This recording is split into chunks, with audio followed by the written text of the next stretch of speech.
प्रभु की स्तुति हो। प्रभु यीशु मसीह के नाम में मैं होसन्ना मिनिस्ट्रीज की ओर से आप सभी को हार्दिक अभिवादन देता हूँ। प्रभु आपको आशीष दे और सुरक्षित रखे। प्रिय मित्रों, मैं पवित्र पुस्तक व्यवस्था विवरण अध्याय 4 पद 4 से पढ़ रहा हूँ। ध्यान से सुने। तुम सब जो अपने परमेश्वर यहोवा से लिपटे रहे, आज तक जीवित हो, देखिए, वचन में हम आज जीवितों के देश में कैसे जीवित हैं। इसका कारण यह है कि हम इस वचन में देख सकते हैं कि आप आज तक जीवित हैं क्योंकि आप उससे लिपटे रहे हैं, क्योंकि आपका उसके साथ संबंध है।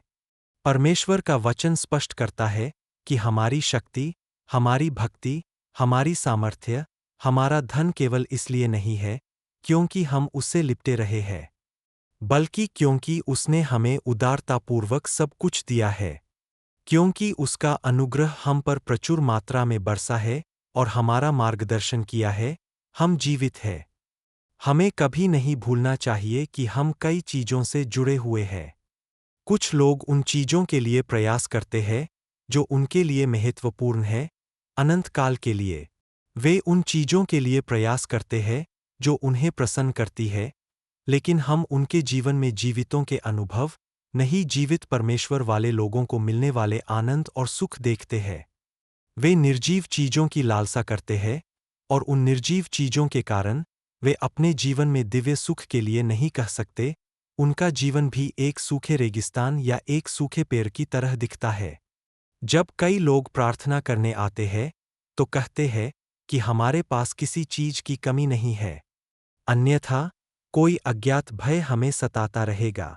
हमारे पास किसी चीज की कमी नहीं होगी, अन्यथा परिवार में शांति नहीं होगी। हम सभी क्षेत्रों में महान हैं, लेकिन हम इस बुराई, इस पीढ़ीगत श्राप, इन अनुभवों से छुटकारा पाने में सक्षम नहीं है जो हमें सताते हैं। लेकिन हम जीवित हैं और आज हम जीवन के प्रभु की आराधना करने में सक्षम हैं, क्योंकि यह केवल उससे लिपटे रहने के कारण है। आप व्यवस्था विवरण 13 अध्याय 13 के चौथे वाक्य में भी एक अच्छा वचन देखेंगे। तुम अपने परमेश्वर यहोवा से डरना, उसकी आज्ञाओं का पालन करना, उसकी वाणी का पालन करना, उसकी सेवा करना और उससे लिपटे रहना। देखे कि परमेश्वर का जन कितनी अच्छी बात कहता है।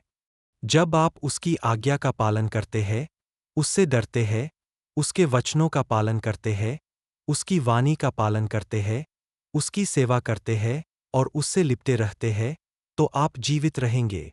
जीवन आप में होगा, मृत्यु आप में नहीं होगी। भय, चिंता और आंसू हमारे जीवन में नहीं होंगे। एक जीवन के अनुभवों में जीवितों के बीच की वह स्तुति हमारे होठों पर होगी। हम उसकी महिमा और आराधना करने में सक्षम होंगे। हे परमेश्वर के प्रिय बच्चों, आज हम किससे लिपटे हुए हैं? यदि संसार में धन या शक्ति नहीं है, तो क्या हम अपने प्रभु से लिपटे रहेंगे और जीवित रहेंगे और उसकी आराधना करेंगे? हमें खुद से पूछने की जरूरत है कि क्या हम स्तुति करने में सक्षम हैं? परमेश्वर का जन इस्राएलियों से एक अच्छा वचन कह रहा है। तुम उसकी आज्ञा का पालन करो, उससे डरो, उसके वचनों का पालन करो, उसकी सेवा करो और उस दिन आने वाले आशीर्वाद का आनंद लो। उस दिन आने वाले आशीर्वाद को तुम पकड़ लोगे यदि तुम उससे लिपटे रहोगे। तो यीशु मसीह ने भी कहा, मैं सच्ची दाखलता हूँ, सच्ची दाखलता। यदि तुम मुझ में जुड़े रहोगे तो बहुत फल लाओगे। हर डाली जो जुड़ी नहीं है, मेरा पिता उसे काटकर आग में डाल देगा। सच में, केवल जब हम उसमें जुड़े होते हैं, उसमें एकजुट होते हैं, उसमें लीन होते हैं और हम उससे लिपटे रहते हैं और जीवित रहते हैं, तो हम बहुत फल लाने, चमकने और एक धन्य जीवन जीने में सक्षम होंगे। आप पवित्र पुस्तक में राजा हिजकिय्याह के बारे में ये वचन पढ़ेंगे। मैं राजाओं की दूसरी पुस्तक के 6 और 7वें पद पढ़ रहा हूँ। देखो, उसने यहोवा से कहा। वह उसका अनुसरण करने से नहीं पलटा, परंतु मूसा ने उसे जो आज्ञाएं दीं, उन सब का पालन किया। इसलिए यहोवा उसके साथ था और वह जहाँ कहीं भी गया, समृद्ध हुआ। प्रिय भाइयों, देखिए, यह वह नहीं है जो प्रभु के साथ चमका और उसका अनुसरण किया। राजाओं के इतिहास में असफलताएं और विजय सामान्य है, लेकिन यदि हम हिजकिय्याह के जीवन को देखें, तो वह जहाँ कहीं भी गया, विजयी हुआ। नहीं, वह पराजित नहीं हुआ।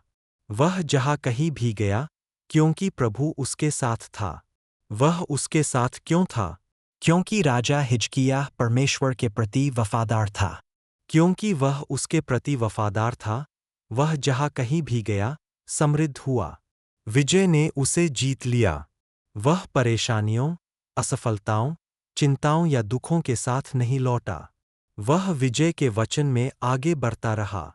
आज, क्या हम वह सब कुछ सफलतापूर्वक करने में सक्षम हैं, जो हम शुरू करते हैं और अपना मन लगाते हैं? क्या यह परमेश्वर से हमारे अलग होने के कारण है? क्या यह संगति की कमी या परमेश्वर के साथ संबंध की कमी के कारण है? आइए इसकी जांच करें। जो लोग उससे लिपटे रहते हैं, वे विजयी जीवन जीते हैं। वे एक सफल जीवन प्रकट करने में सक्षम हैं। इसीलिए हमें उससे लिपटे रहना चाहिए और जीवित रहना चाहिए और प्रभु की स्तुति करनी चाहिए। एक और वचन जो मैं आपको पवित्र पुस्तक भजन संहिता 119 पद 25 में दिखाऊंगा। मैं भजनों की पुस्तक पढ़ रहा हूँ। मेरी आत्मा धूल में मिली हुई है। यह मुझसे लिपटी हुई है। अपने वचन से मुझे जिला, देखो, मेरे प्रियजनों। प्रभु की स्तुति हो। यहाँ, जब हम कुछ पीड़ा के बीच परमेश्वर के जन के शब्दों का अवलोकन करते हैं, मेरी आत्मा धूल से लिपटी हुई है। हे प्रभु, अपने वचन से मुझे जिला। यहाँ, उसकी परीक्षा ली जा रही है, जांच की जा रही है, जांच की जा रही है और तलाशी ली जा रही है। उसके शब्द एक व्याकुल हृदय से आते हैं। मैं धूल से लिपट गया हूँ। अब आपका वचन ही मुझे जीवित करता है। वह वचन हमें परमेश्वर से लिपटे रहने के लिए प्रेरित करता है। यह हमें जीवित रखता है। मैं धूल से लिपट गया हूँ का अर्थ यह है कि मैं कब्र में जा रहा हूँ। वे दिन आ रहे हैं जब मैं धूल में मिल जाऊंगा। मुझे जिला, मुझे जिला, मुझे जिला, मुझे जिला, मुझे अपने वचन से जिला। मेरे प्रिय भाइयों, आइए हम उससे लिपटे रहें और जीवित रहें। मुझे यह नहीं कहना चाहिए कि वचन हमें जीवित करता है। बहुत से लोग वचन की परवाह नहीं करते। उनकी वचन में कोई रुचि नहीं है। वचन से लिपटे रहो और वचन के साथ संबंध में रहो। जब वचन ही जीवन देता है, तो हम उस वचन से लिपटकर जीवित क्यों नहीं रह सकते? हम उस वचन को अपने हृदय में स्थान क्यों नहीं दे सकते? हर चीज के लिए समय होता है। सुबह, जब हम मृत्यु के बिस्तरों से जागते हैं, जब तक हम मृत्यु के बिस्तरों पर वापस नहीं जाते, कुछ लोग अपनी गतिविधियों को इस तरह से व्यवस्थित रूप से करते हैं, जैसे कि उन्होंने एक समय सारणी निर्धारित की हो और अपने कार्यक्रमों को व्यवस्थित रूप से करते हैं। लेकिन जब हम परमेश्वर के वचन के पास जाते हैं, तो समय नहीं होता है। जब हम परमेश्वर के वचन के पास जाते हैं, तो उस वचन का हमारे हृदय में कोई स्थान नहीं होता, कोई मूल्य नहीं होता, और हम और क्या कर सकते हैं? वह वचन क्या है जो जीवन देता है और हमें जीवित रखता है? यदि हम जीवितों के देश में आज जीवित रहना चाहते हैं, तो हमें क्या चाहिए? इसीलिए भजनकार ने कहा, मैं धूल के समान हूँ, हे प्रभु, अब मुझे तेरे वचन की आवश्यकता है। अपने वचन से मुझे जीवित कर। मुझे जीवित कर, मेरे प्रिय। जब हम वचन से लिपटे रहते हैं और जीवित रहते हैं, तो वह वचन न केवल हमारी हड्डियों और नसों के लिए, बल्कि हमारे पूरे शरीर के लिए भी जीवित हो जाता है। जीवन का वचन हमारी आध्यात्मिक जीवन को जीवन देता है। जीवन का वचन वह वचन है जो जीवन देता है। वह वचन जो हमें जीवित रखता है। हमें उस वचन से लिपटे रहना चाहिए जिसमें हमें जीवित चलने की शक्ति है। आज, हमारे परिवारों में, हमारे व्यक्तिगत जीवन में, मैं कुछ ऐसे लोगों को जानता हूं जो वचन को महत्व देते हैं। वे कितने भी व्यस्त क्यों न हों, वे वचन पर मनन करते हैं, वचन को याद करते हैं और उस वचन की छाया में रहते हैं। मैं उन लोगों को जानता हूं जो उस वचन की छाया में रहते हैं। हम पवित्र शास्त्र में भी यही बात पढ़ते हैं। ऐ ना, यहोवा की व्यवस्था में आनंदित रहो और दिन रात उस पर मनन करो। धर्मी योना के समान है, जो जल के दिनों में लगाए गए वृक्ष के समान है। वचन कहता है कि वह अपने समय में फल लाएगा और मुरझाएगा नहीं। दिन रात मनन करने का अर्थ है बाइबल के सामने बैठना और काम पर नहीं रहना। हम जो भी करें, हमारे मन में वचन होना चाहिए। हम जिस भी कार्यक्रम में हैं, परमेश्वर के वचन की वे यादें हमारे हृदय में होनी चाहिए। उस दिन हम जल के मौसम में लगाए गए वृक्ष के समान होंगे। हम फल लाएंगे। हम स्वस्थ और सफल होंगे। इसलिए वचन कहता है कि वचन से लिपटे रहना महत्वपूर्ण है। मैंने दो बातें कहीं। एक, हमें यहोवा से लिपटे रहना चाहिए। दो, हमें वचन से लिपटे रहना चाहिए। अंत में मैं आपको एक और बात याद दिलाऊंगा। भजन संहिता 119 पद 31 में आपको वही वाक्य मिलेगा। हे प्रभु, मैं तेरी विधियों पर स्थिर रहा हूँ। मुझे लज्जित न होने दे। यहाँ देखिए, विधियों का अर्थ है आज्ञाएं। कभी कभी जब हम क्रोधित होते हैं, तो हम कहते हैं, कौन सी विधि? हम कहते हैं, कौन सा कानून? और कितने लोग परमेश्वर की विधियों से लिपटे रहते हैं? वे वचन से लिपटे रहते हैं। वचन हमें सांत्वना देता है, हमें साहस देता है, हमें शक्ति देता है। यह अच्छा है, लेकिन उसी तरह उसकी विधियों से लिपटे रहना, उसकी आज्ञाओं से लिपटे रहना हमारे लिए एक बड़ी परेशानी है। और यदि आप रविवार को वचन सुनते हैं, तो देखिए, जब हम अच्छी तरह से बोलते हैं, तो हम सुनते हैं कि शर्तें, आदेश, चीजें हैं। आपको यह नहीं करना चाहिए, आपको वह नहीं करना चाहिए, आपको वह नहीं करना चाहिए, आपको वह नहीं करना चाहिए, आपको वह नहीं करना चाहिए। इसलिए हमने विधियों के बारे में बात की। कौन है जो सब कुछ तौलता है और उसका वजन करता है? कौन कर सकता है? क्या यह इतना आवश्यक है? अब जब हम विधियों के पास आते हैं, तो हम बड़बड़ाते हैं। वे बड़बड़ाएंगे, तुम धन्य होगे, तुम धन्य होगे। उन्हें बताएं कि आपके बच्चे होंगे, आपके पास धन होगा, आपके पास घर होंगे, आपके पास कारें होंगी, आपका घर भर जाएगा, आप धन्य होंगे। वे इतनी उत्साह और खुशी के साथ सुनते हुए तालियां बजाएंगे। उसी संदर्भ में जब हम कहते हैं कि आज्ञाओं को हल्के में नहीं लेना चाहिए, तो हम उस वचन को अपने हृदय में प्रवेश नहीं करने देते। लेकिन परमेश्वर का जन कहता है, हे प्रभु, मैंने तेरी आज्ञाओं का पालन किया है। मैं भटकने वाला नहीं हूँ। मैं अपनी इच्छा के अनुसार जीने वाला व्यक्ति नहीं हूँ। मैं तेरी आज्ञाओं का पालन करता हूँ। मैंने कभी तेरी आज्ञाओं को नहीं त्यागा। मुझे लज्जित न होने दे।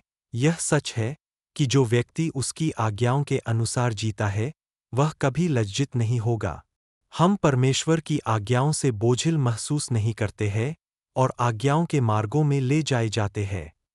जब हम परमेश्वर की आज्ञाओं का पालन करने के लिए अपना सिर झुकाते हैं और आज्ञाओं के मार्गों में निर्देशित होते हैं, तो परमेश्वर का वचन या वे आज्ञाएं हमारे सिर को ऊपर उठाएंगी। मेरे प्रिय भाइयों, हमें अपना सिर झुकाने की आवश्यकता नहीं है और हम परमेश्वर की आज्ञाओं का पालन कर रहे हैं। हम परमेश्वर की आज्ञाओं से लिपटे रहते हैं।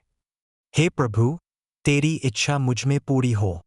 मैं वही करूँगा जो तू कहेगा। मैं तेरी आज्ञाओं का पालन करूँगा और उन्हें स्वेच्छा से मानूंगा। जैसे जैसे हम आगे बढ़ते हैं, हमें आज्ञाओं से लिपटे रहना चाहिए। हमें उसके वचन से लिपटे रहना चाहिए। हमें प्रभु से लिपटे रहना चाहिए और जीवित रहना चाहिए। तब हम जीवित रहते हुए उसकी स्तुति करने में सक्षम होंगे। मेरा परमेश्वर हमें ऐसा अनुग्रह प्रदान करे। आमीन। आइए हम अपना सिर झुकाएं और एक छोटी प्रार्थना करें। अनुग्रह, सत्य और जीवन। जीवन के प्रभु, धन्यवाद प्रभु। हम आज कैसे जीवित हैं? आपने हमें अपने वचन के प्रकाश में खुद को सुधारने के लिए अनुग्रह दिया है। हाँ, प्रभु, हम तुमसे लिपटे रहे हैं और आज तक जीवित है। हमारे पीटर हिजकिय्याह ने तेरा अनुसरण करने में कभी पीछे मुड़कर नहीं देखा। इसलिए वह जहाँ कहीं भी जाता है, उसे विजय प्राप्त होती है। तेरी सहायता कर कि हम तेरे वचन को थामे रहें, तेरी सहायता कर कि हम तेरी आज्ञाओं को थामे रहें, तेरी सहायता कर कि हम तुझ में जुड़े रहें और तुझ में फल लाए। हमें अनुग्रह प्रदान कर, हम में से प्रत्येक पर अपना हाथ रखकर, मैं यीशु के नाम में प्रार्थना और निवेदन करता हूँ, पिता, आमीन, आमीन। प्रभु तुझे आशीष दे और विशेष अनुग्रह प्रदान करे। मेरा परमेश्वर तुझे प्रदान करे। आमीन।